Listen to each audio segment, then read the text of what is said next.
मैं जिसके भी साथ काम करता हूं उसको एक बात स्पष्ट तौर पर बोल देता हूं, हुक्म मत चलाना।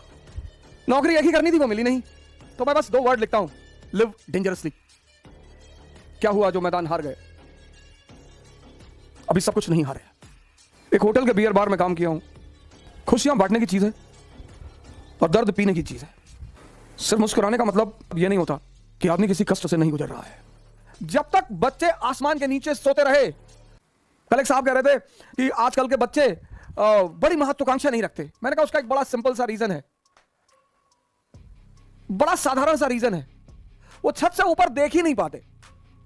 हम गांव में जाते थे, नाना क्या आसमान के नीचे सोते थे, तो हमें ऊंचे तक देखने की आदत थी।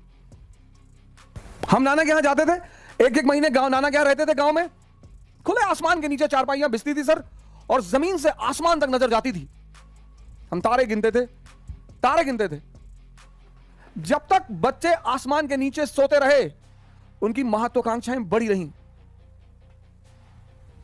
और जब बच्चों ने आसमान देखना ही बंद कर दिया, महत्वाकांक्षा छोटी हो गई। कई बार मैं अपने मित्रों को देखता हूं, जब वो आईएएस क्वालिफाई कर लेते तो लिखते मेरे जीवन की इच्छा पूरी हो गई। बस, बड़ी उपलब्धि है हिंदुस्तान में आईएएस बनना, बड़ी उपलब्धि है सर, बहुत बड़ी उपलब्धि है। उसको इतना कम नहीं आंका जा सकता, बहुत बड़ी उपलब्धि है। मैं इनको उपलब्धियां मानता हूं सर, ये उपलब्धियां हैं सर, सबके बस की बात नहीं है। जब बच्चे खुले छतों पर और खुले आसमान में लेटते थे और आसमान की ऊंचाई तक देखते थे, तो उनकी सोच भी बड़ी होती थी सर।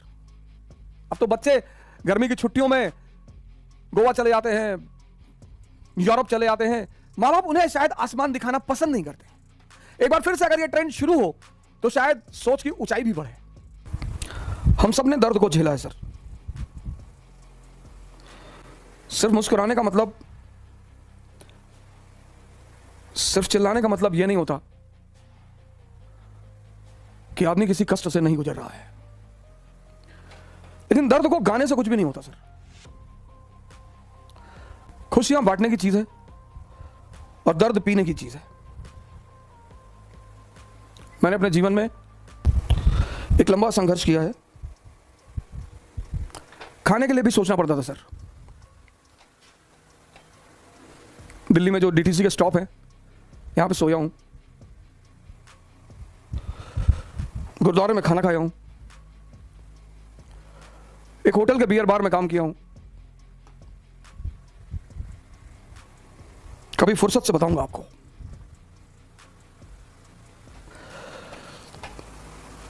लेकिन बाबर की एक लाइन कभी कभी होता है ना कि कुछ चीजें आपके सबकॉन्शियस में बैठ जाती हैं।